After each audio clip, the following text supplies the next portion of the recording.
রামায়ণের প্রতিটা পংক্তি, প্রতিটা কথা মানব জীবনের চরম আদর্শ। কোন বস্তুর প্রতি অতিরিক্ত আসক্তি এনো না, পস্তাতে হবে, জীবনে তার খেসারত দিতে হবে। তো রামচন্দ্র হেসে উঠলেন, বনবাসের কথা শুনে কইকেয়ীকেই প্রণাম করতে গেলেন। কইকেয়ীকে বললেন, মা তুমি আমার যে উপকার করলে, কল্যাণ করলে, এটা জগতে সন্ন্যাক করে লিখিত থাকবে। কে বলছেন কথাটা? যার বনবাস দিচ্ছেন। কইকেয়ীকে, কৌশল্যাকে না, কইকেয়ীকে প্রণাম করে আশীর্বাদ নিতে গেছেন। রামকে প্রশ্ন করা হলো পাশ থেকে, যে তোমার বনবাস দিল 14 বছরের, তোমার জন্য উৎসব হচ্ছে, আনন্দ হচ্ছে, তো তুমি তাকে আশীর্বাদ চাইছো? যে কুমোরেরা ঘর তৈরি করে দেখেছেন, কাঁচা ঘট বানায় চাকে ফেলে, ওই ঘরটা বানাবার পরে দেখবেন ওই দুটো যখন জোর দেয় তলার উপরে, তখন কোথাও কোথাও একটু বাঁকা থাকে, নরম কাঁচা মাটি। তো কুমোর করে কি, ওর মধ্যে হাত দিয়ে কলসির মধ্যে ঘটের একটা তক্তা দেয়, দিয়ে বাইরে একটা তক্তা দিয়ে কি করে, পিটায় কেন মা? ওইটা সমান করার জন্য। মাটির ঘট বাঁকা হলে তো কেউ নেবে না। আর ঘরটা কাঁচা অবস্থায় জল ভরলে কি হয়? জলও যাবে, ঘটও যাবে। ঘরটা যখন চাকে পোড়ানো হয় তখন পাকা ঘট হয়, ওতে জল ধরে রাখা যায়। রাম বললেন, মা তুমি প্রকৃত প্রজ্ঞাবান, তুমি সাধারণ নও মা, তুমি দেবী। রাম যদি অযোধ্যার সিংহাসনে এই বয়সে বসতো, রাম বাঁকা হয়ে যেত, রামের প্রকৃত জ্ঞান হতো না। তুমি পিটায়ে তুমি আমাকে সোজা করার চেষ্টা করছো মা। কারণ রাজা হতে গেলে প্রজাদের দুঃখ কষ্ট বুঝতে হয়, আর এটা রাজত্বে থেকে বোঝা যায় না। তাদের কাছে না গেলে কখনো বোঝা যাবে না কার দুঃখ, কার যন্ত্রণা কত। তুমি আমাকে ওখানে পাঠাচ্ছ পাকা রাজা হওয়ার জন্য। আর মা, অগ্নিতে না পোড়ালে সে খাঁটি বা পাকা কখনো হয় না। আজ রাম যদি অযোধ্যায় থেকে যেত, অযোধ্যার রাজা হতো, কিন্তু বনবাসে গিয়ে আজ রাম হৃদয়ের রাজা হয়ে গেল জগতের। কথাটা আপনারা বুঝতে পারেননি। রাম অযোধ্যায় থেকে গেলে অযোধ্যার নৃপতি রাজা হতো, কিন্তু বনবাসে যাওয়ার পরে রাম জগতের রাজা হলেন, হৃদয়ের রাজা হলেন, এত বড় ত্যাগের কারণে। আচ্ছা, এইটা রামের ভাবনা, কইকেয়ীর ভাবনা নয়। রাম ভাবছে এই ভাবনা। চিন্তা করা যায়, যে মা তাকে বনবাসে দিচ্ছে, তাকে বলছেন, মা এই এই আমাকে তুমি প্রকৃত রাজা করবার জন্য। আর রামের মুখে তখন হাসি, কপট হাসি না, কিন্তু আমরা বাইরে দুঃখ ভেতরে দুঃখ রেখে কপটতা করে বাইরে হেসে ফেলি। রাম ওইরকম হাসছে না। বনবাসে যাওয়ার জন্য কেউ হাসে, কেউ ভেতর থেকে আনন্দ করে কেন জানেন? এই রাজপুরীতে রাজকার্যে থাকলে আমার জীবনের সর্বশ্রেষ্ঠ সাধনা হতো না। সেই সাধনাটা হলো বনবাসে গেলে 14টা বছর আমি সাধু সঙ্গ, ঋষিমুনির সঙ্গ করতে পারবো, ভগবত আলোচনা করতে পারবো। এই সুযোগটা, এই আনন্দটা তুমি করে দিলে মা। কি অদ্ভুত দর্শন রামের। আজকে দিনে আমি রাম কথা খুব বেশি বলি না, কিন্তু দীনেশ দার পিতা ঠাকুর চলে গেলে রামায়ণই হয়েছিল। তবে রাম কথা কৃষ্ণ কথা আলাদা নয়, বরঞ্চ কলিযুগে কৃষ্ণ কথায়। তবে আমরা রামের চরিত্রটা এই কারণে জানবো, জানা খুব দরকার।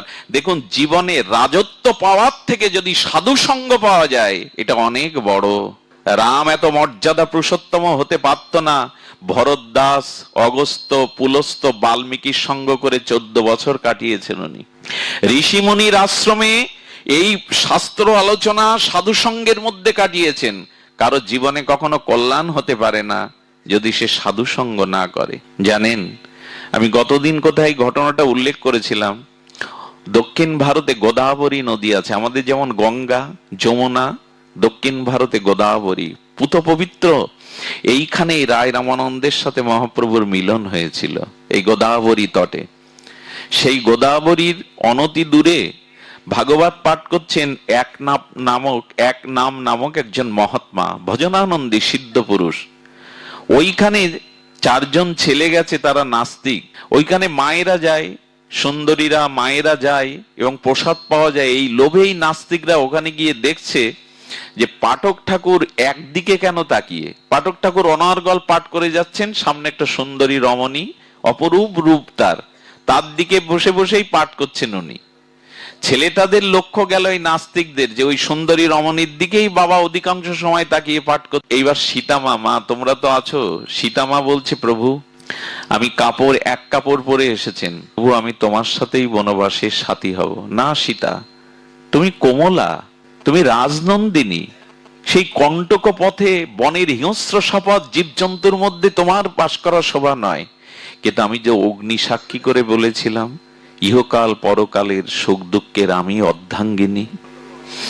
রাজা জনক এসেছিলেন, কিন্তু জনকের সাথে সীতা যায়নি। এই দেখো মা, স্বামীর ব্যথায় ব্যথিত, স্বামীর সুখেই সুখী, স্বামী দুঃখের দুঃখী, এইটা পতিব্রতা রমণীর অনন্য সর্বশ্রেষ্ঠ ধর্ম। সীতা মা সেটা জানালেন। হ্যাঁ, আয়না করতে পারলে, ভালো খেতে না দিতে পারলে আমরা তো ছেড়েই চলে যাই, খোটা দেই।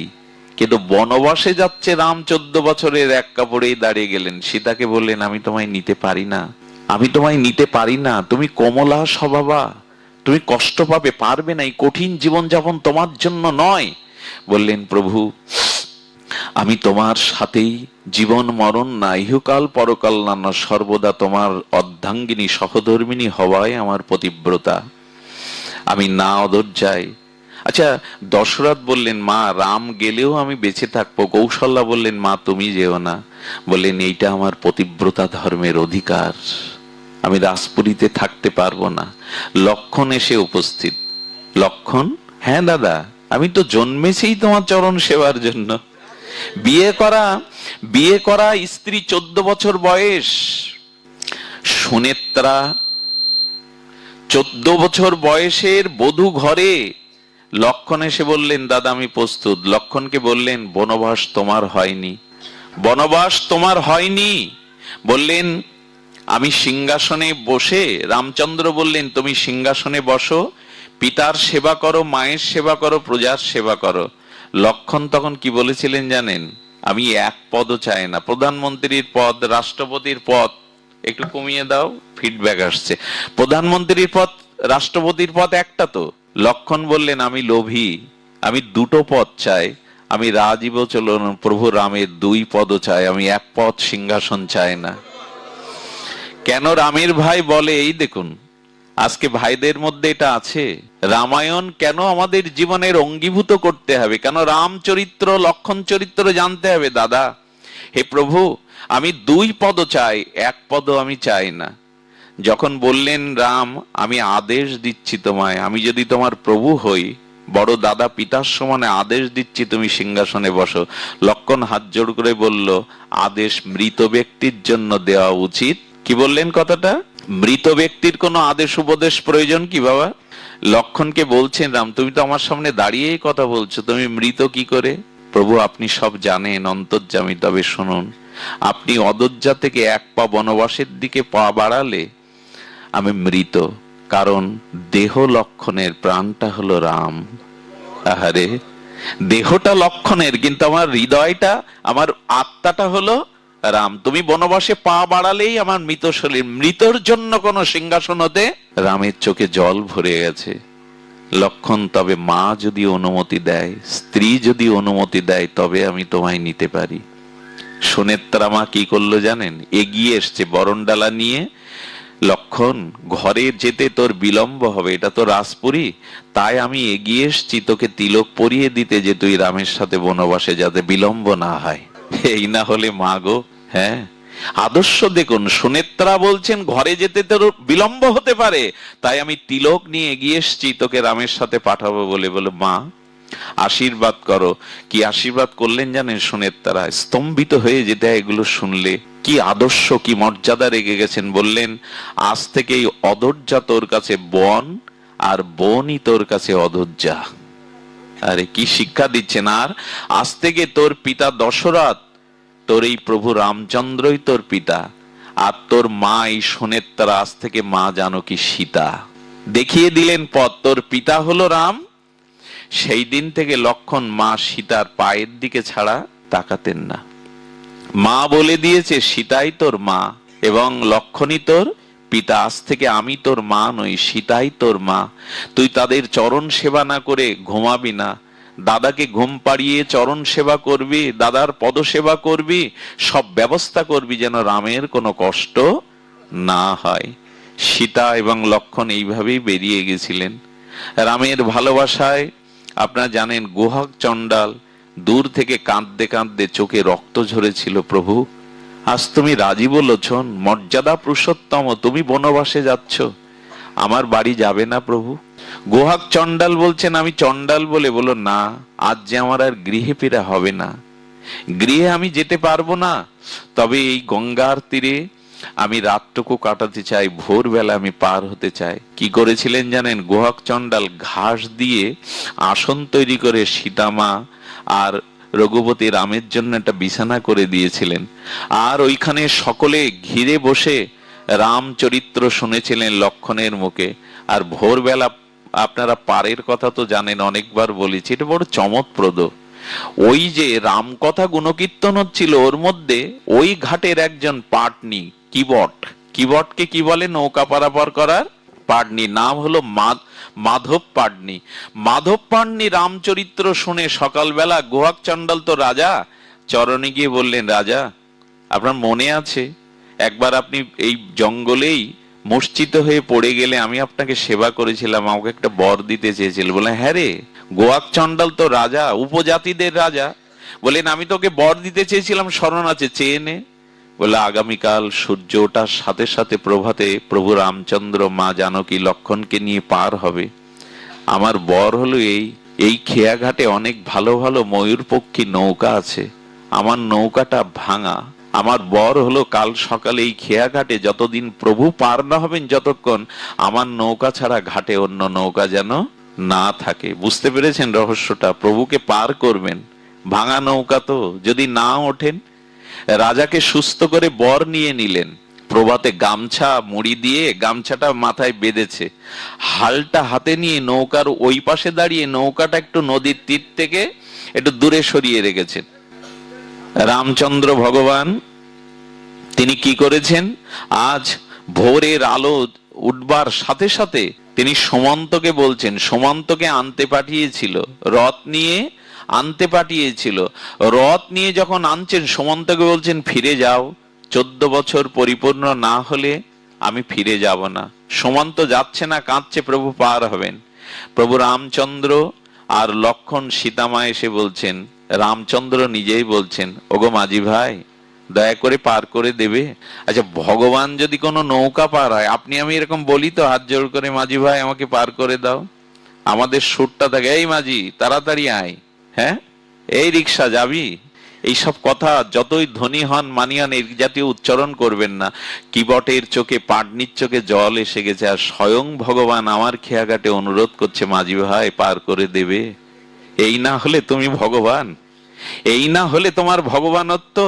শুনেও শুনছে না। রামচন্দ্র যখন 2-3 বার বলছে, ভাই আমাকে দয়া করে পার করে দাও, বেলা উঠে যাচ্ছে, লক্ষণের তো চিরদিনই রাগ। বলেন দাদা, তোমার ভক্ত যারা হয় তারা কেউ তোমার কথা শোনে না, অথচ তোমার ভক্ত। লক্ষণের তো একটু রাগ বেশি। মা বলছে তুমি ডাকছো এত করে, শুনছে না তো, যে তোমার ডাক শোনে না সেই হয় তোমার।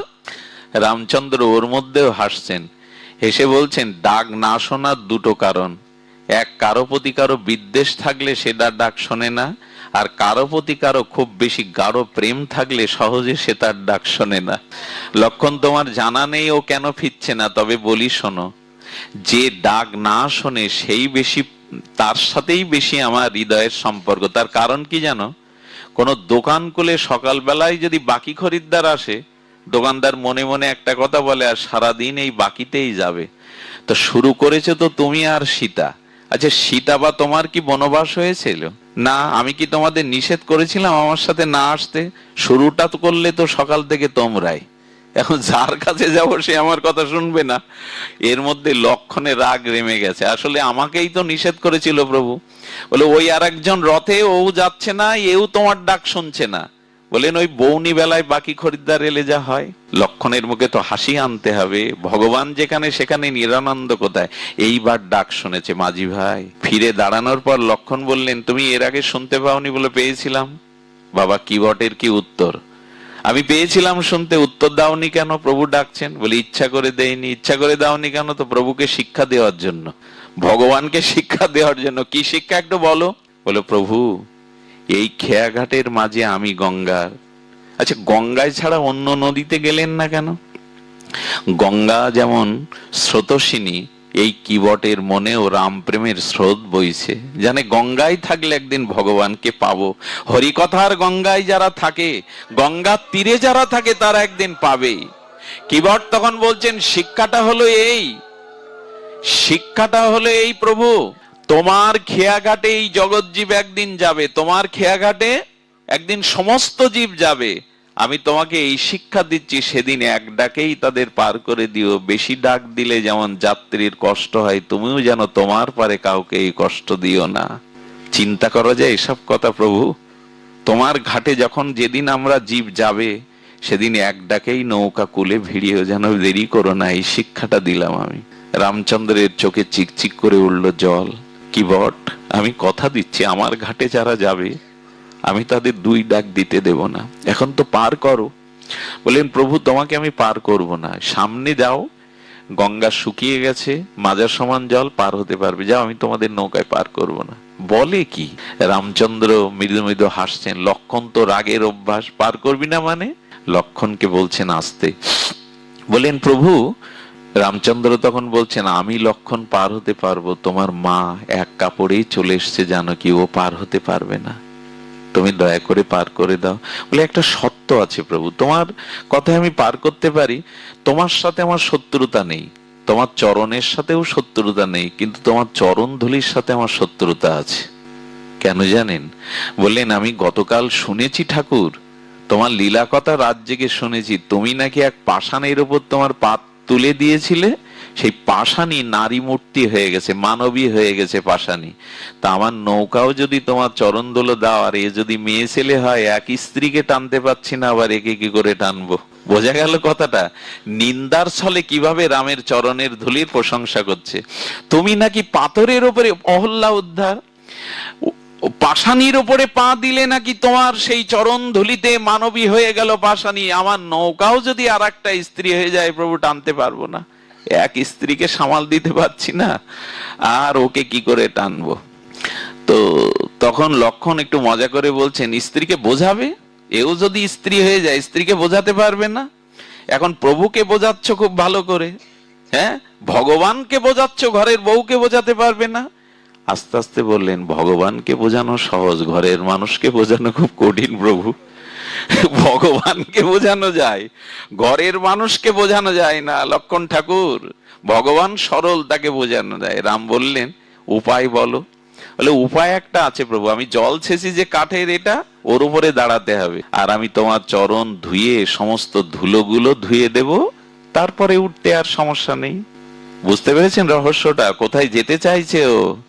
মুনি ঋষি যোগী লক্ষ্মী দেবী, হ্যাঁ, যার চরণ ওইভাবে সেবার সুযোগ পায় না, দাবি করে বসলো। রাম বুঝতে পেরেছেন ওর মনের কথা। ঠিক আছে, সেই কাঠ জল ছাঁচা সেই কাঠের যন্ত্রের উপর দাঁড় করেছে, যে ওর উপরে দাঁড়ানো যায়। রাম যখন কাঁপছে দাঁড়িয়ে, তখন বলছে প্রভু তোমার বুদ্ধি শুদ্ধি কম, তুমি আমার মাথায় হাতটা দিয়ে ঠেকান দিয়ে দাঁড়ালে তো আর পড়বে না। একদিকে চরণ আর মাথার উপরে প্রভুর হাত, এই না হলে আদায় করে নেওয়া ভগবান রে। রামচন্দ্র দক্ষিণস্থ মাথায় রেখেছে। লক্ষণ বলছে জল কই চরণ ধোবে তুমি, পাশে গঙ্গা, এক ঘটি জল আনো। বললেন ওটা তো ব্রহ্মা ধুয়ে দিয়েছিলেন, তার থেকে গঙ্গা, আমি লোকের জল নেব কেন? আহারে, ওটা তো ব্রহ্মা, ওটা তো ব্রহ্মা গোবিন্দের চরণ ধুয়েছিল, তাই গঙ্গা, আমি লোকের জল নেব কেন? তোমার জানা নেই লক্ষণ, আমার মধ্যেই দুটো গঙ্গা আছে, আমার নয়নের দুই জল দিয়েই আমি প্রভুর চরণ ধুয়ে দেব। চোখের জলে আজ প্রভুর চরণ ধুয়ে দিলেন। সীতামা দাঁড়িয়ে দাঁড়িয়ে বলছেন কি ভাগ্য তোর যোগী মুনি ঋষি, অনন্ত কোটি ব্রহ্মাণ্ডের কত মহর্ষি তপস্বী যোগীন্দ্র এই ভাগ্য পায় না, তুই আর সেই প্রেমে। রামচন্দ্র কাঁপছেন। লক্ষণ বলছে চরণ তো ধুয়ে দিলে, কিন্তু নৌকায় উঠতে গেলে যে আমার পাটা মাটিতে দিলে ধুলো লাগবে। বলে ঠাকুর যাদের রাগ বেশি এদের বুদ্ধি কম, আমি প্রভুকে কাঁধে করে নৌকায় তুলবো, তাহলে তো আর ধুলা লাগবে না। আজ ভক্তের দুয়ারে ভগবান, ভক্তের কাছে সব ছবি দিলেন। নৌকায় উঠলো, বসেছেন রাম লক্ষণ সীতামা। বলুন তো গঙ্গার নদীর উপরে প্রভাতের সূর্যের কিরণ মালায় কিবট বলছে প্রভু এক জন্মে আমি কচ্ছপ ছিলাম, তুমি ক্ষীরোৎসাহের লক্ষ্মী দেবীর চরণ সেবা করছিল, আমি কচ্ছপ হয়ে তোমার রাঙা চরণটা একটু ছুতে চেষ্টা করেছিলাম, কিন্তু লক্ষ্মী দেবী জন্তু মনে করে আমাকে ছুঁড়ে ফেলে দিয়েছিল। সেই দিন দুপোটা চোখের জলে বলেছিলাম, প্রভু কোনো জন্মে যেন তোমার চরণ পায়, আর সেই আশা তুমি আমার পূর্ণ করছো। ভগবানকে চান, কোনো না কোনো জন্মে তিনি আপনাকে অবশ্যই কৃপা করবেন। চান, ভগবানের সেবা চান, কোনো না কোনো জন্মে এই আশা আপনার পূর্ণ হবে। সংসার চেয়ে কিছু পাবেন না, সংসারে কোনোদিন মনোবাসনা পূর্ণ হবে না। ভগবানকে চান, তিনি পূর্ণ করবেন। নৌকার ওপারে যেতে গিয়ে কিবট বারবার নৌকা ঘুরিয়ে দিচ্ছে, বারবার নৌকা, বুঝতে পারছেন, নৌকা ওপারে নিয়ে যাচ্ছে না, বারবার নৌকার মুড়ি ঘুরিয়ে দিচ্ছে। লক্ষণ বলছে, করছো কি? আরে সবাই কাঁদছে ওপারে দাঁড়িয়ে, দ্রুত পার করে দাও। লক্ষণ ঠাকুর খুব রাগ হচ্ছে না, কেন আমি নৌকাটা কুলে ভিড়াচ্ছি না? তবে শোনো প্রভু, আমি আর একটা শিক্ষা তোমায় দিচ্ছি, যেদিন জীব তোমার নৌকায় উঠবে সেদিন ওপারে নিয়ে যেতে যেন দেরি করো না, খুব তাড়াতাড়ি পার করে দিও। যাত্রীদের নৌকায় উঠলে ওপারে বিলম্ব হলে যাত্রীরা উদ্বিগ্ন হয়, কাউকে উদ্বিগ্ন দেবে না তো প্রভু? আমি নৌকা ভিড়াচ্ছি, তবে কথা দাও কাউকে যেন বিলম্ব করো না। এর পরের কথাটা বড় হৃদয় বিদারক। পাড়নি উঠলেন, প্রভুকে প্রণাম করলেন। রামচন্দ্র বললেন, যে পার করে তাকে কিছু পারানি দিতে হয়, কড়ি দিতে হয়, কি দেব তোমায় কি ভট? বললেন, প্রভু তুমি বোকা, তুমি সরল। কোন মাঝি যদি কোনো মাঝির নৌকায় ওঠে সে কি পয়সা নেয়? কোন ড্রাইভার যদি কোনো ড্রাইভারের গাড়িতে ওঠে সে তো পয়সা নেয় না। তুমিও মাঝি, আমিও মাঝি, তুমি কেন আমায় পয়সা দেবে? লক্ষণ বলছে, তুমি মাঝি আমি মাঝি মানে? আমার দাদা কোন জায়গার মাঝি? বললেন, এই ভব সংসারের মাঝি রঘুপতি রাম। একদিন তার কেয়াঘাটে আমাদের সবাইকে দাঁড়াতে হবে। সেদিন বলে দি প্রভু, আজ আমি করি যেমন নিলাম না, সেদিন আমার কাছেও কোনো করি চাইবে না, তুমি পার করে দিও।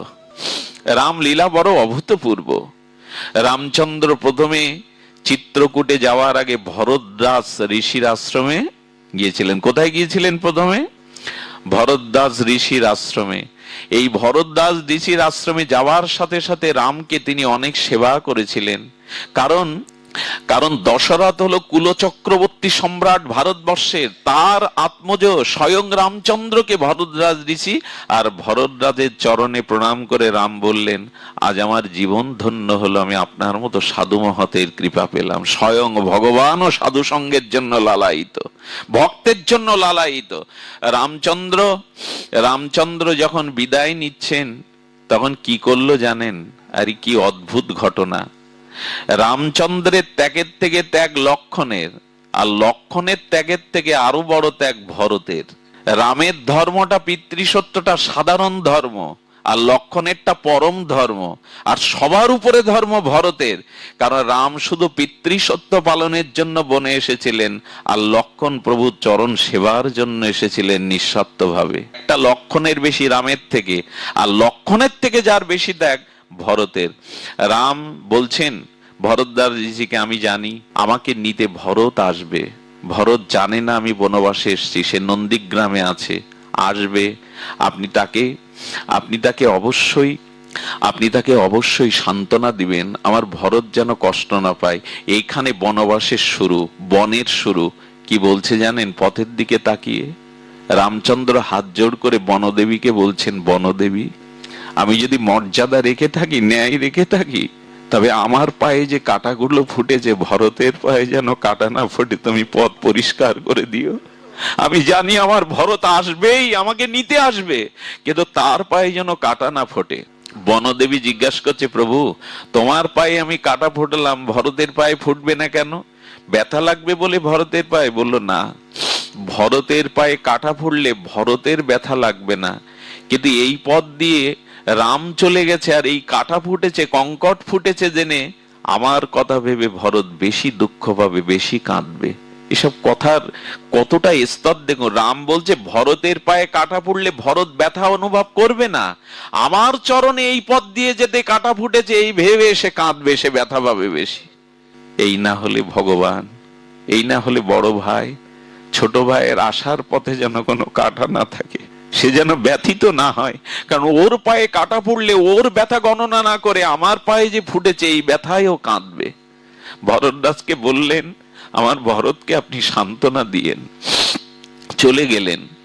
এরপরে ভরত এসেছিলেন, আপনারা জানেন, কইকেয়ীকে এসে বললেন, রাক্ষসী, পাষাণী, ডাইনি, তুমি তোমার ছেলেকে রাজা করে আমার প্রভুকে বনবাসে পাঠিয়েছো। কৌশল্যা এসে বলছে, ভরত মাকে বকবি না। বলো, রাক্ষসী আমি মুখই দেখবো না, ওর 14 বছর মুখ দেখবো না।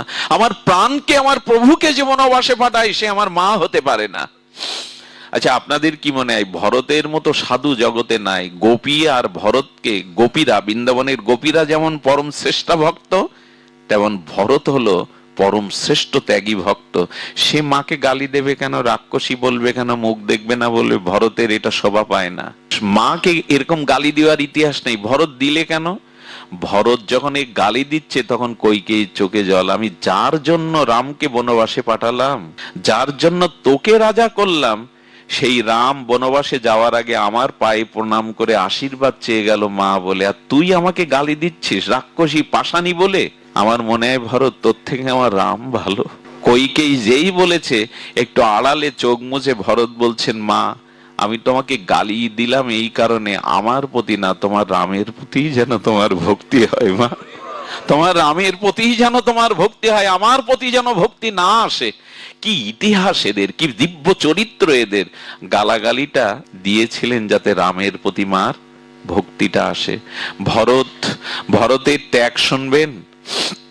ভরতকে আর গুরু বশিষ্ঠ কৌশল্যা বলছেন, এখন রাম নাই, তোমাকে রাজত্ব দেয়া হয়েছে, তুমি সত্য পালনের জন্য রাজত্ব বসো। ভরত কি বলেছিল জানো মা? এইসব কথাগুলো হৃদয়ে লিখবার মতো। ভরত বলছেন, মাঝে মাঝে গুরু আজ্ঞা মাতৃ আজ্ঞাও লঙ্ঘন করতে হয়। কেন ভরত? আমি তোমার গুরু বশিষ্ঠ, তুমি আমার আজ্ঞা লঙ্ঘন করবে কেন? বললেন, শুনুন, আমি যদি অযোধ্যার সিংহাসনে রাম ব্যতীত বসি, এর ধরা মহিতল রসতলা যাবে, প্রলয় হয়ে যাবে। বশিষ্ঠ বলছেন, বা এই জগতে হিরণ্যকশিপুরও এক সময় রাজা ছিল, রাবণও রাজা ছিল, তখন পৃথিবীর ধরাতল মহিতল ধ্বংস হয়নি, আর তুমি ভরত সিংহাসনে বসলে ধ্বংস হবে? ভরতের এক কথায় গুরুদেবও উত্তর দিতে পারেনি। বলেছিল, যে কাজ হিরণ্যকশিপুর করেছে, রাবণ করেছে, সেই কাজ যদি রামের ভাই ভরত হয়ে করি, তাহলে ধরিত্রী মা সহ্য করতে পারবে না, রসাতলে যাবে। কত বড় ভরতের অনুভূতি। ভরত বলেছিল, আমি 14 বছর ফিরবো না, 14 বছর ফিরবো না। ভরতের ত্যাগ কেন জানেন? হাতি ঘোড়া রথ নিয়ে রামকে আনতে যাচ্ছেন, আর যেতে যেতে যেতে যেতে খালি পায়ে হেঁটে যাচ্ছে। ভরত, রথ সামনে, তুমি হাঁটছো কেন? বললো, আমার প্রভুর কিভাবে ব্যথা জেগেছিল, এই পথ দিয়েই তো প্রভু এইভাবে আমার জন্য গেছে, আমি অনুভূতির জন্য যাচ্ছি। ভরত দাস ঋষির আশ্রমে যাওয়ার সাথে কি হলো জানেন? খুব লক্ষ্য করুন, ঘুমটাকে আসতে দিয়েন না। রামচরিত্র বড় বড় আস্বাদ্য, বড় মর্যাদার। ভরতদাস ঋষির আশ্রমে যাওয়ার সাথে সাথে রামকে যতটা অভ্যর্থনা সেবা না করেছিলেন, তার বহুগুণ ভরতকে সেবা করলেন ভরতদাস। ভরতদাস সেবা করার পরে জিজ্ঞাসা করছে, ভরত, আমার প্রভু কোন দিকে গেছে আপনি বলুন? এই অভাগাকে তিনি ক্ষমা করেছেন তো? এই পাপীকে তিনি ক্ষমা করেছেন তো? বললেন, তা জানি না ভরত, তবে তোমার নাম বলবার সাথে সাথে রাম ডুবরে কেঁদে উঠেছিল। ভরতের নাম নেওয়ার সাথে সাথে প্রভু কেঁদে উঠেছিল। আমাকে বলে গেছে যেন ভরত কষ্ট না পায়, ভরত যেন চোখের জল না ফেলে। আমার মনে হয় রাম নিজেকে যতটা না ভালোবাসে, ভরত তোমাকে বেশি ভালোবাসে। ভরত একথা শুনে চলে যাওয়ার পরে ভরত দাস ঋষির আশ্রমের শিষ্যরা বলল, প্রভু একটা প্রশ্ন করব, রাম স্বয়ং ভগবান, তাকে যে সেবা দিলে তার থেকে বেশি গুণ কেন তুমি ভরতকে সেবা দিলে? প্রশ্ন আসবে কিনা? স্বয়ং ভগবানের থেকে ভরতের বেশি সমাদর সেবা করলেন। কি বললেন জানেন ভরত দাস ঋষি? বললেন, বহু জীবনের সাধন ভজনের ফলে ভগবানকে পেয়েছিলাম, আর ভগবানকে পাওয়ার ফলে আজ ভরতের মতো সাধুকে পেয়েছি। ভগবানের থেকে সাধুর সেবা আরতম মহত্বপূর্ণ। ভরতদাস ঋষি এই কথা বললেন। ভগবান বলেছিলেন, যে আমার সেবা করে সে আমার ভক্ত না, যে আমার ভক্তের সেবা করে সেই আমার ভক্ত। ভগবান বলেছিলেন, যে আমার পূজা করে, আমার সেবা করে, সে কোনোদিন আমার ভক্ত হতে পারে না। তিনি লক্ষ্মী দেবীকে নারায়ণ বলেছিলেন, কেউ যদি ভগবানের উপাসনা করে সে পেতেও পারে ভগবানকে, নাও পেতেও পারে, সন্দেহ আছে, কিন্তু কেউ যদি ভক্ত সেবা করে, ভক্তের ভজন করে, সে আমাকে পাবে, এতে কোনো সন্দেহ নেই, সে পাবেই পাবে আমাকে। বললেন, বহু তপস্যা করলে ভগবান পাওয়া যায়, আর ভগবানের আশীর্বাদে সাধু পাওয়া যায়। আরে বাবা, বিশ্বাস করুন, ভগবান আপনাকে কি দেবে? ভগবান যখন কোন জীবকে করুণা করে, সেই জীবকে অনুপ্রেরণা দিয়ে তিনি সাধু সঙ্গ করিয়ে দেন, হরি কথা শুনিয়ে দেন। এটা ভগবানেরই কৃপা। আপনারা এখানে আসেননি, রাধারানী এনেছে আপনাদের। এখানে কেউ আসতে পারতেন না যদি ভগবান না চাইতেন, রাধারানী না চাইতেন। আপনারা এসেছেন মানে ভগবানই চেয়েছে আপনাদের আজ কৃপা করবার জন্য। মেঘে ভরা দিন নহে দুর্দিন, সাধু সঙ্গে কৃষ্ণ কথাবিহীন সেদিনই দুর্দিন। যেদিন সঙ্গ হলো না, হরি কথা হলো না, এটাই মানুষের জীবনে সব থেকে বড় দুর্দিন। ভরত গিয়েছিলেন, আমি ইতিহাস বড় করব না, রামায়ণ তো সপ্তকাণ্ড, ওর একটা কাণ্ডের একটা অংশ হয়তো 5 দিনে 7 দিনে বলেও ফুরানো যাবে না। ভরত গিয়েছিলেন, এই ভরত আর রামের মিলনটা বড় তাৎপর্যপূর্ণ। তাৎপর্যপূর্ণ এই জন্য, ভরত যাওয়ার পরে এখানে আমি আপনাদের মাঝে একটা প্রশ্ন রাখি। ভরত হলো প্রেম, আর প্রেমময় ভগবান রাম, কে জিতবে? ভরত আনতে গেছে ভগবানকে, আর ভগবান 14 বছর ছাড়া যাবেন না। জিতবে কে? কার জেতা উচিত, ভগবান না ভক্তের? যেতে কারা? ভক্তই যেতে। ভগবান নিজে ইচ্ছা করে ভক্তের কাছে হেরে যান, অহং ভক্ত পরাধীন। এইখানে প্রেম বড় না ভগবান বড়, এর একটা দৃষ্টান্ত স্থাপন। ভরত হলো সাক্ষাৎ প্রেম, আর ভগবান সামনে। প্রভু ফিরে না গেলে আমি এখানেই আমার জীবন নিপাত করব, আমি যাব না। রাম ভগবান বলেছিলেন, ভরত আমি ফিরে যেতে পারবো না। বললেন, ভরত তাহলে তোমাকে না নিয়ে যাবে না। সেখানে এসেছিলেন কারা জানেন? সেখানে এসেছিলেন জনক, বিদেহরাজ জনক, অনেক মুনি ঋষি। ওদের হাতে বিচার দিল। সবাই বলল, রাম প্রেম বড়, চোখের জল বড়, ভগবানের থেকে প্রেম বড়, ভরতই জিতে গেছে, তোমাকে ফিরে যেতে হবে। ভরতকে তখন বললেন, নিতান্তই যদি তুই আমাকে নিয়ে যেতে চাস ভরত, তাহলে আমি তোর সাথে যাব, তবে এই দেহে না, আমার পাদুকার সাথে সাথে আমি আর সীতা তোমার সাথে যাব। তুমি জিতে গেলে আমি ফিরে যাব, তবে এই পাদুকার সাথে যাব। ভরত দেখেছিলেন এই আদর্শই। প্রভু যখন বলেছেন, পাদুকা মাথায় নিলেন, আর পায়ে হেঁটে নন্দীগ্রামে এসে 14টা বছর সেই পাদুকার তলে ছিলেন। জানেন ভরতের প্রেম রামের থেকে বড় কেন? ভরত 14 বছর অধৈর্যার কারো মুখ দেখেনি, এক শত্রুঘ্ন ছাড়া, কৌশল্যা ছাড়া কারো মুখ দেখেনি। কেন জানেন? প্রভু যেভাবে বনবাসে, তার থেকে কঠোর করে আমি বনবাসী হব। মুখ দেখতেন না কারো। প্রভুর চরণ দোকানা ছত্র ধরে থাকতেন। রাতে কোথায় ঘুমাতেন জানেন? প্রভু ঘাসের কুশের বিছানার উপর শয়ন করে। প্রভু যেখানে শয়ন করে, দাসের ওখানে শয়ন করতে নেই, তাই মাটিতেই 14 বছর শুয়ে থাকতেন। মাটিতেই কি খেতেন জানেন? এ কথাগুলো কি ব্যাখ্যা করার? একটু ফল আর গরুর দুধ খেয়ে 14 বছর ছিলেন। তুমি মুখে অন্ন দেবে না বনবাসে, আমিও দেব না। 14 বছর না ঘুমিয়ে ওই মাটিতে পড়ে থেকে, কারো মুখ না দেখে, ওই ছত্রের পাদুকাকেই রাম সীতা মনে করে 14 বছর কাটিয়েছেন। পৃথিবীতে এরকম আত্মত্যাগ, শুনুন যারা ভাই ভাই আছেন, আমি নিবেদন করব। আমি এখানে এসেছি কিসের জন্য জানেন? আমি দুপুরে এক জায়গায় গেছি, 70 কিলোমিটার দূরে এক পাঠ করতে। বাসায়ও যেতে পারি, স্নানও হয়নি, প্রসাদ পাওয়াও তো দূরের কথা। আর এই সব ত্যাগ স্বীকার করছে আমারই ছোট ভাই। তার কারণে আমি চলে আসতে পারছি। জগতে এখানে যারা আছে, আমি হাত জোড় করবো, ভাই ভাই পাঁচিল দিয়েন না। পৃথিবীতে স্ত্রী বলুন, অন্যান্য আপনজন বলুন, ভাইয়ের মতো কেউ হয় না। এদেরকে দয়া করে পাঁচিল দিয়েন না ভাই ভাইয়ের মধ্যে। আপনারা আলাদা হন, হাড়ি আলাদা করুন, কিন্তু ভাইয়ের বিপদে, ভাইয়ের চোখে জল যেন শুকায় না যায়। এইগুলো ভরত দেখিয়েছেন যে রাম তার কাছে শুধু বড় ভ্রাতা নন, পিতা সম। ভরত সেটি পালন করেছেন।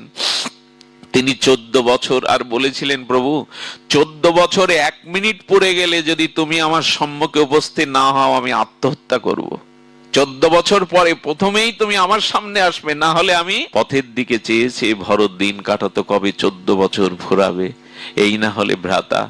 এরপরে উনি বাল্মীকির আশ্রমে হতে এক অভিনব জায়গায় গিয়েছিলেন। মা সীতার কথা একটু তোমাদের বলি। গিয়েছিলেন কোথায়? অত্রি ঋষির, কি নামটা বললাম, এদের নাম নিলেও পুণ্য হয়। অত্রি ঋষি। অত্রি ঋষির স্ত্রীর নাম দেবী অনসূয়া। পৃথিবীর যে কজন সতী আছে তার মধ্যে অন্যতম দেবী অনসূয়া। অনসূয়াকে সীতা প্রণাম করলেন, অত্রি ঋষিকে রাম লক্ষণ প্রণাম করলেন। করার পর কি হলো জানেন? আহারে, সীতামাকে ডেকে দেবী অনসূয়া বলছেন, তুমি আসবে আমি শুনেছি, তাই আমি আমার সাধনার দ্বারা একটা দিব্য বস্ত্র তৈরি করেছি। 14 বছর এক কাপড়ে থাকবে বাছা তুমি।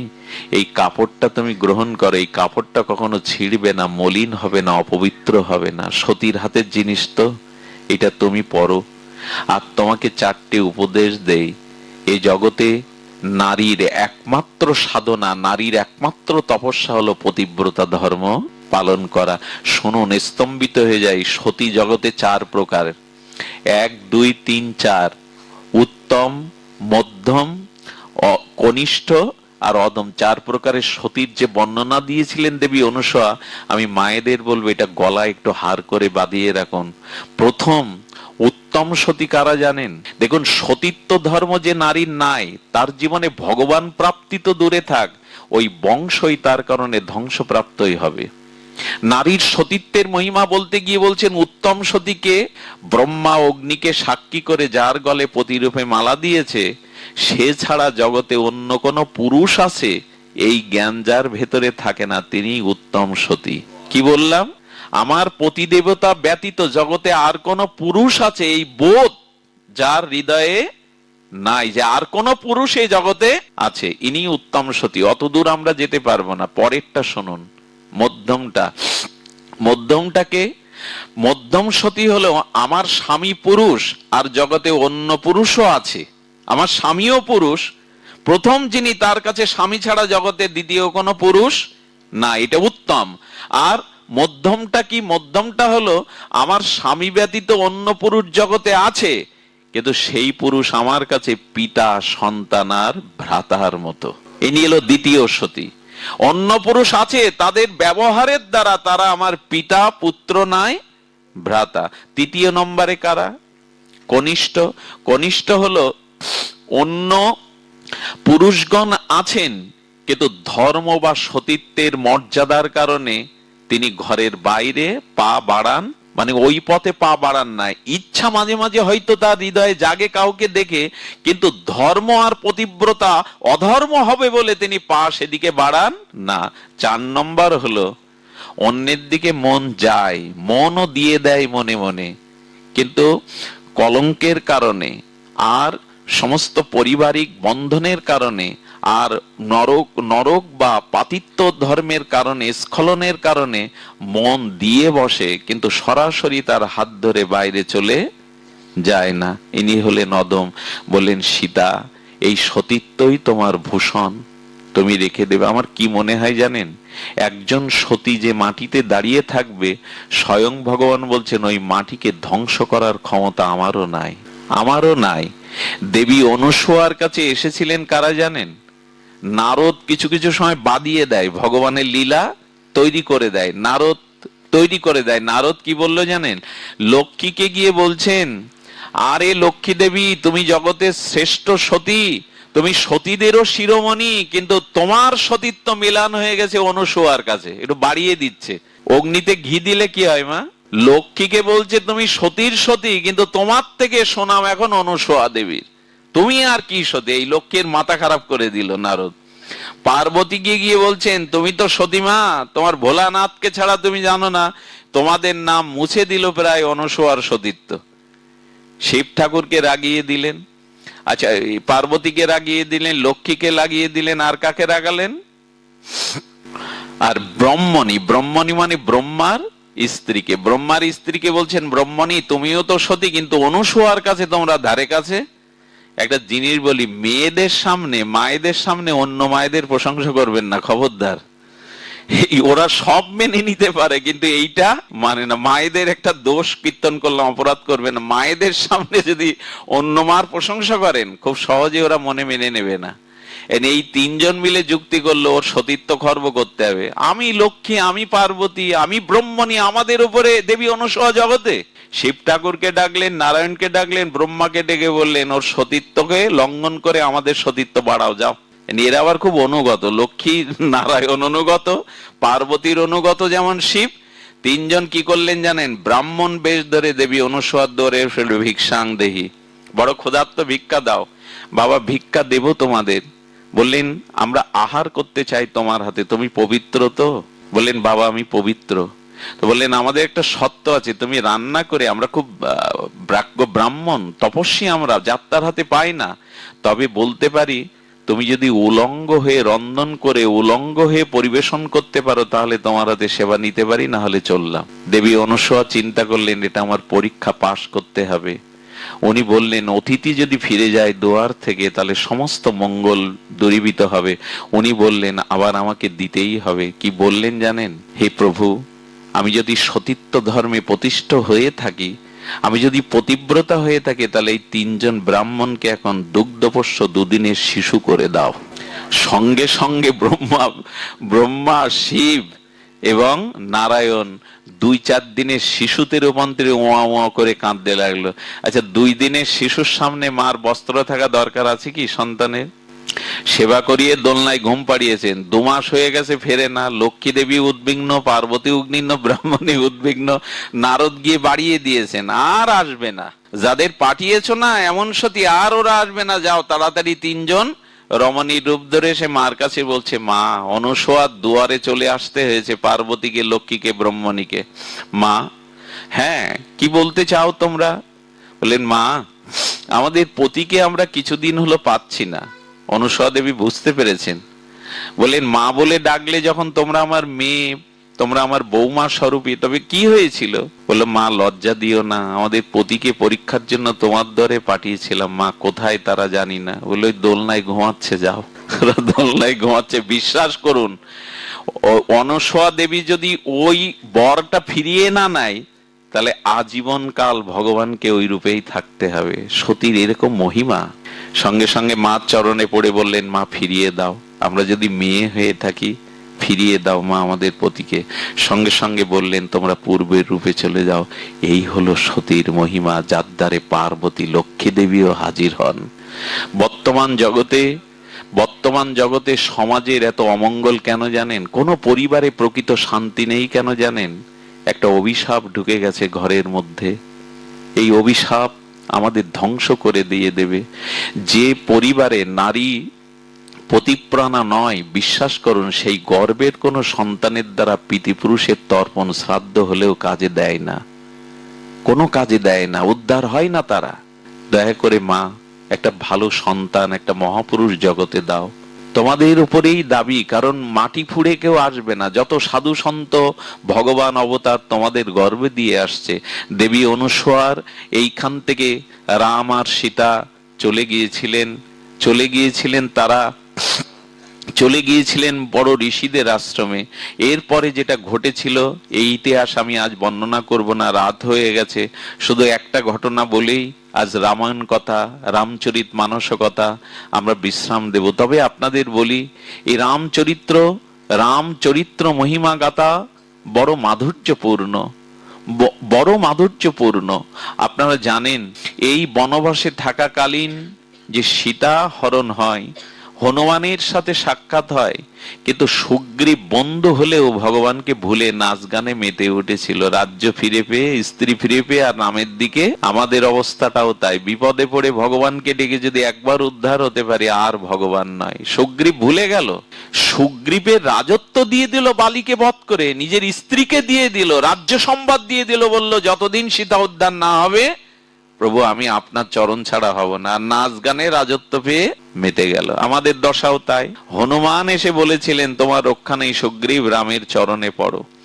হনুমানজির কথা না বললে রামায়ণের কথা অধরা থেকে যাবে, রামচন্দ্র খুশি হবে না। আমরা হনুমান চরিত্র একটু বলে মাতাজির আত্মকল্যাণের প্রার্থনা করেই বিশ্রাম দেব। হনুমানের মতো ভক্ত, অন্তত দাস্য ভক্তির পরাকাষ্ঠা দ্বিতীয় আর কেউ নাই। হনুমানের রহস্য কথা যদি আমরা জানি তাহলে এইটুকু জানবো, হনুমানজি, বিভীষণ এরা অমর হয়ে গিয়েছিল প্রভুর কৃপায়।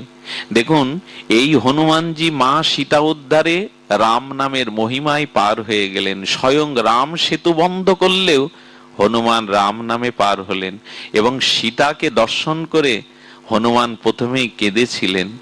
পাতার আড়াল থেকে, পঞ্চবটি তলে পাতার আড়াল থেকে উনি রাম নাম কীর্তন করছিলেন। কেন জানেন? সীতামার চোখের জল দেখে বলেছিলেন, কারো দুঃখ ঘোচানোর জন্য, অশ্রু মোচনের জন্য একমাত্র উপায় ভগবানের গুণগাথা কীর্তন করা।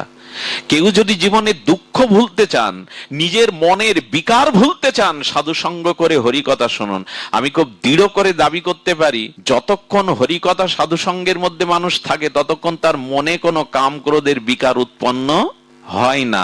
এবং এই সময়টা তার জপ ধ্যানের থেকে আরো মনের স্থিরতা কাজ করে, প্রশস্তি কাজ করে, হৃদয়ের শান্তি লাভ হয়, যেটা আপনি জপ ধ্যান করেও আনতে পারবেন না।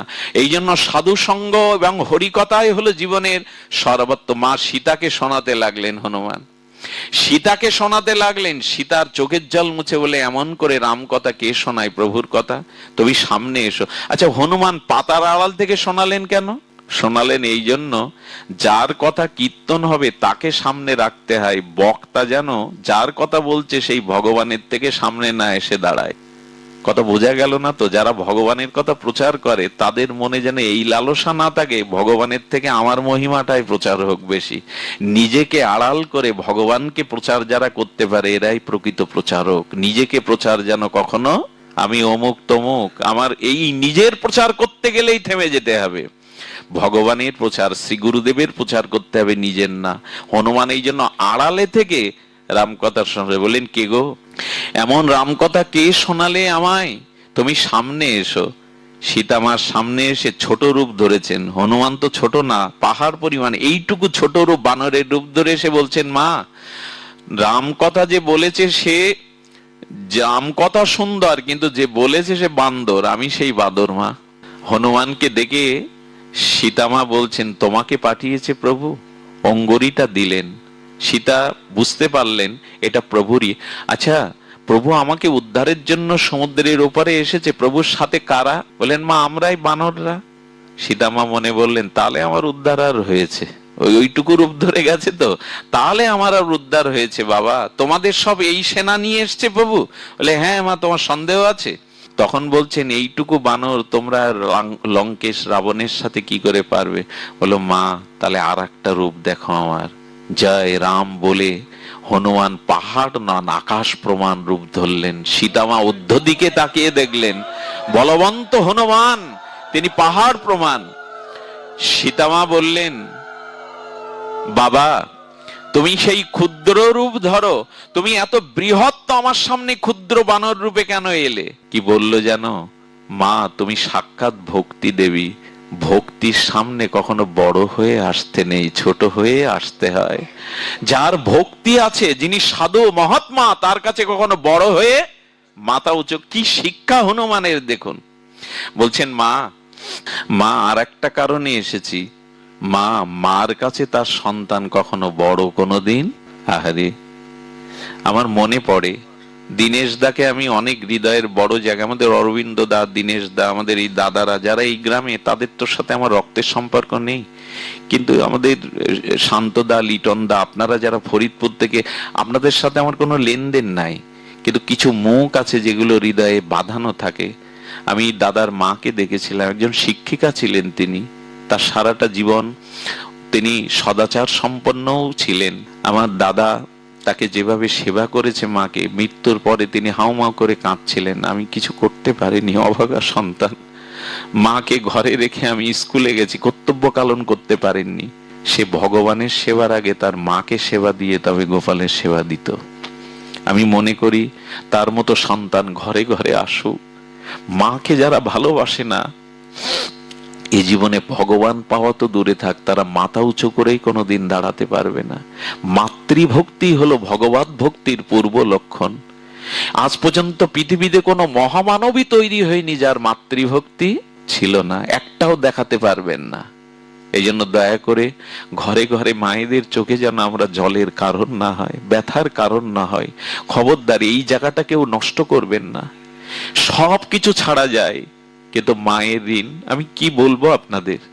আমাদের উত্তর ভারতে একটা ছেলে, তার মা লোকের বাড়ি ঝিগিরি করে জানেন, নখগুলো পচে গেছে, হাতে ময়লা, ছেঁড়া কাপড়, তালি দিয়ে পড়ে, কিন্তু ছেলেটা মেধা হিসাবে তাকে ইংলিশ মিডিয়ামে ভর্তি করলো।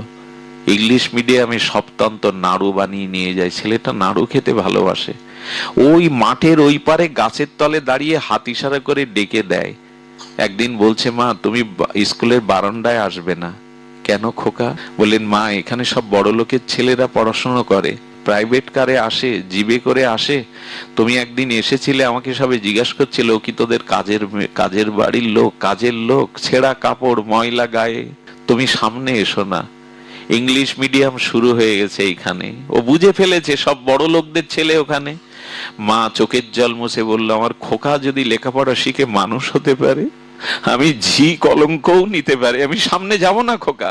ছেলেটা মেধাবী ছিল, ডাক্তার হলো, ডাক্তার মেয়েকেও বিয়ে করলো, শহরে ফ্ল্যাট ভাড়া নিল 1 লাখ টাকার, নার্সিং হোমে দুইজনে 10 বছর পর মা তার হাঁপানি রোগ, মৃত শয্যায় আছে। সবাইকে ডেকে গ্রামের লোককে বলছেন, মরার আগে আমি আমার খোকার মুখটা দেখে মরতে চাই, তোমরা কিছু টাকা তুলে আমাকে একটু বাস খরচা দিয়ে দেবে, আমি আমার খোকার মুখ দেখে মরবো, দাও না।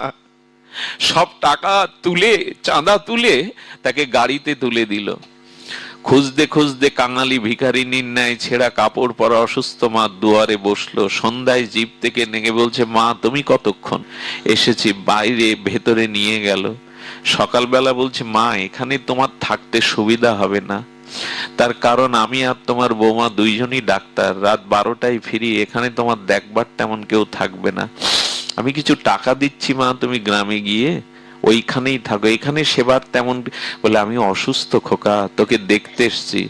নার্সিং হোমে ভর্তি করে 7 দিন পর বাড়ি আনলো। আমি তোমায় গাড়ি করে পাঠিয়ে দিচ্ছি মা, তবে তবে একটা কথা শোনো মা, এখানে আমরা তোমার সেবা করতে পারবো না। আমি আপনাদের গল্প শোনাচ্ছি না, এই রাত জেগে এতটা পথ অতিক্রান্ত করে এসে। বললো, জানো মা, আমি তো আমার কর্তব্য করছি, এই যে তোমায় নার্সিং হোমে নিয়ে গেছিলাম না, 7 দিনে বিল হয়েছে 5 লাখ টাকা। মার চোখের জল ছেড়ে দিয়েছে। খোকা তুই বাড়ি ভাড়া দিস কত করে? বলে 1 লাখ টাকা মাসে। মা তখন বলছে, তোর কাছে আমার ভাড়া পাওনা আছে অনেকগুলো, জানিস কি তুই? এই বাড়িতে মাসে যদি 1 লাখ টাকা ভাড়া হয়, তুই আমার গর্ভে 10 মাস ছিলি এই ঘরে, সে ভাড়া তো দিসনি। বাড়িওয়ালা ভাড়া নিলে তোকে বের করে দেবে, আমি তো বের করিনি। তুই 5 লাখ টাকার কথা বললি, তবে শোন, আমার বুকের 1 বিন্দু দুধের দাম শোধ করার ক্ষমতা তোর নেই, সুখে থাক। এরকম সন্তান যেন না হয় কারো। ছেলেকে আমরা ডাক্তার, মাস্টার, ইঞ্জিনিয়ার কত কি তৈরি করি, শেষে মাকেই ভুলে যায়। সীতামার চরণে বলছেন, মা মায়ের সামনে সন্তান ছোট, এই জন্য আমি এই রূপ ধরে এসেছিলাম মা। মায়ের সামনে সন্তান কখনো বড় হয় না।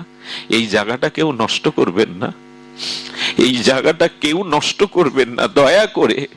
যে অবস্থায় আসুক, এই জায়গাটা যেন নষ্ট না হয়। পৃথিবীতে মা এবং বাবা এদের মতো দরদি আপনজন এ জগতে কেউ নাই। আজকাল তো ছেলে মেয়েরা বাবা মার সিদ্ধান্তই মানতে চায় না, এটাই তার জীবনের সর্বশ্রেষ্ঠ সিদ্ধান্ত। হনুমানকে মা সীতা বলেছিল, হনু আচ্ছা তুমি লঙ্কা পোড়ালে পুরো লেজে করে, তোমার গায়ে তো পড়েনি, তোমার গা পুড়লো না, তুমি পুরো লঙ্কা পোড়ালে। বুকটার দিকে তাকিয়ে বলছেন, মা বুকে কে আছে দেখবে, তোমার লেজ তো পেছনে, আর বুকে আছো রাম আর তুমি মা। যে বুকে রাম সীতা আছে, সে দেহ পুড়তে পারে না, সে দেহ কখনো পড়ে না। আজ আমাদের ঘর পড়ছে কেন জানেন? ঘর পড়ছে আমরা লঙ্কায় বাস করি বটে, লঙ্কায় বাস করলে তাদের ঘর পড়বে, কিন্তু পুরো লঙ্কার মধ্যে একজনের ঘর পড়েনি, বিভীষণের। কেন বলুন তো? হনুমান পোড়াতে পোড়াতে দেখছে তুলসী বৃক্ষ আছে আর রাম নাম লেখা আছে বিভীষণের ঘরে। বিভীষণের ঘরের সামনে কি লেখা আছে? রাম নাম। বলে, যে ঘরে আমার রাম নাম আছে, ভক্তি আছে, সে ঘরে আগুন আমি লাগাবো। ঘরে তাদেরই পড়ে যেখানে ভগবানের ভজন নেই, ভগবানের আদর্শ নেই, সেই ঘর দাও দাও করে পড়ে। কৃষ্ণ ভগবান একদিন ননি আনতে গিয়ে গোপী মায়েরা ননি সেরে রেখেছিল, কৃষ্ণ পায়নি, বাইরে এসে হুঙ্কার দিচ্ছে কৃষ্ণ তর্জনী গুছিয়ে, যে ঘরে আমার জন্য কিছু থাকে না, আমি সেই ঘরে আগুন জ্বালিয়ে দেব। ও নন্দের বেটা, আগুন জ্বালাবি মাখন পাসনি বলে? বলে, কি করে পোড়াবি? বলো, ঘর পোড়াবো না, ঘরে যারা বাস করে তাদেরও পোড়াবো, তবে বাইরের আগুন না, অশান্তির আগুনে পোড়াবো তাদের আমি। পড়ছেও আমাদের ঘর, যেখানে ভগবানের নাম নেই, ভক্তি নেই, সদাচার নেই, আচরণ নেই, সেই ঘর তো পূর্বে। বিল্ডিং হলে কি হবে? তিনতলা হলে কি হবে, রাবণের লঙ্কাও পার পায়নি। এই জন্য শান্তি ফেরাবার জন্য ঘরে আজকাল কারো প্রার্থনা হয়, ভোরবেলা একটু করতাল বাজিয়ে ঠাকুরের নাম হয়, মঙ্গল আরতি হয়, সন্ধ্যাবেলায় দু চারজন মায়েরা বসে ভগবানের নাম করে, যে ওই গৃহটাই মন্দির হয়ে যাবে। শুধু ইট কাঠ দিয়ে মন্দির করলে কি মন্দির হয়? ভগবানের ভজন হতে হয়। যাই হোক, আমি বিশ্রাম করব এই ভেবে যে সময় অতিবাহিত হয়ে গেছে, রামকথার থেকে আজ বাইরে যেতে মনটা মহাপ্রভুর কথা বলবার জন্য উকি মারছে, কিন্তু না, আজ প্রভুর কথাই বলে বিশ্রাম করছি। আর রাবণ বধ হওয়ার পরে মন্দাদরি এসেছিল। কে আমার রাবণকে বধ করলো এই ক্ষমতা পৃথিবীতে কারো নাই, আমি জানি। আর কেন রাবণ বধ হলো এটাও আমি আজ জগৎকে জানাবো। মন্দাদরি এসে দেখলো রাবণ মাটিতে ধরাশায়ী হয়ে মৃত দেহ পড়ে আছে। কি বললো জানেন মা? এই কথাটা একটু মনে লিখে নাও। এমন কথা আমি পাইনি, দুদিন ধরে আমার মাথার ভিতরে এই কথাটাই ঘুরছে। রামচরিত মানস এটা জানার পরে আমার মাথার ভিতর থেকে এই জিনিসটা নামছেই না। মন্দাদরি বলেছিল, হে লঙ্কেশ, হে ত্রিলোক অধিপতি, দেবতাদের ত্রাস, আপনি মন্দারদরির মতো সুন্দরী সতী পাননি। আপনি দেবকন্যা, নাগ কন্যা, গন্ধর্ব কন্যা, বহু স্ত্রী আপনার ঘরে ছিল। আপনারা জানেন সতীদের মধ্যে অন্যতম হলো মন্দাদরি। বললেন আমার মতো দেবকন্যা, নাগ কন্যা স্ত্রীকেও আপনি ঘরে রেখেছিলেন, তারপরেও আপনার পতন হলো কেন জানেন? উনি বলছেন, রাবণ একদিন সমুদ্রের জল পান করে দেখে নুনতা। রাবণ বলেছিল, আমার যে তপস্যা আছে, আমার যে সক্ষমতা আছে, তাতে আমি পুরো সমুদ্রের জল দুগ্ধতে রূপান্তরিত করতে পারি। এ কথা রাবণ পারতেন। এটা কিন্তু অহেতুক কথা না, রাবণ পারতেন, কিন্তু আগামীকাল করব। আর কি বলেছিলেন? রাবণ বলেছিলেন, আমি লঙ্কা থেকে দেখেছি যে যারা যারা আপনার নরকে যায় তাদের কি নারকীয় যন্ত্রণা। রাবণ বলেছিল, আমার ক্ষমতা আছে, দেবতারা আমার দুয়ারে দাঁড়িয়ে আদেশ প্রার্থনা করে, আমি সিঁড়ি করে দেব স্বর্গের, যাতে কেউ নরকে না যায়। আর বলেছি না, আমার লঙ্কাটা সোনার, এর থেকে যেন চন্দনের গন্ধ আসে, আমি এই ব্যবস্থা করব। একে তো সোনা, তার থেকে যত চন্দনের।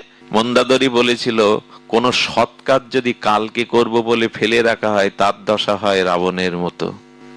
আপনি কাম ক্রোধ অসৎ কাজগুলো পরে করবেন বলুন, কিন্তু ভগবানের ভজনটা পরে করবে এই কথা কেউ বলবেন না। সৎ কাজ এখনই করতে হবে। কাল যা করিবে তা করো আজ, আজ যা করিবে তা করো এখন, পলকে প্রলয় হতে পারে, সৎ কাজ করবে কখন? আজ তুরস্কের ভূমিকম্প সাক্ষী দিয়ে যাচ্ছে, মুহূর্তেই জগৎ ধ্বংস হতে পারে। সিরিয়া তুরস্কের ভূমিকম্পই জানিয়ে দিল, মুহূর্তেই পৃথিবী ধ্বংস হতে পারে। সৎ কাজ করবে কখন তুমি? তাই এখনই করে নাও, বর্তমানই করে নাও। তো সেখানে বলছে রাবণ, আজ মন্দাদরির মতো সতী স্ত্রী থাকতেও তোমার সীতার দিকে, পর স্ত্রীর দিকে দৃষ্টি গেল, এই কারণে তোমার আজ এইখানেই মরে পড়ে থাকতে, নাহলে তোমাকে বধ করার ক্ষমতা কারো ছিল না। এবার তাকাচ্ছে রামের দিকে, কে বধ করতে পারে রাবণকে? মহাপরাক্রমশালী রাবণকে কে বধ করতে পারে? রামকে ঘিরে দেখতে এসেছে রামের চরণ। সঙ্গে সঙ্গে মন্দাদরির অঙ্গের ছায়াটা রামের পায়ে স্পর্শ করেছে, ছায়া পড়েছে। সঙ্গে সঙ্গে রাম হাত জোড় করে বললেন, হে মাতো,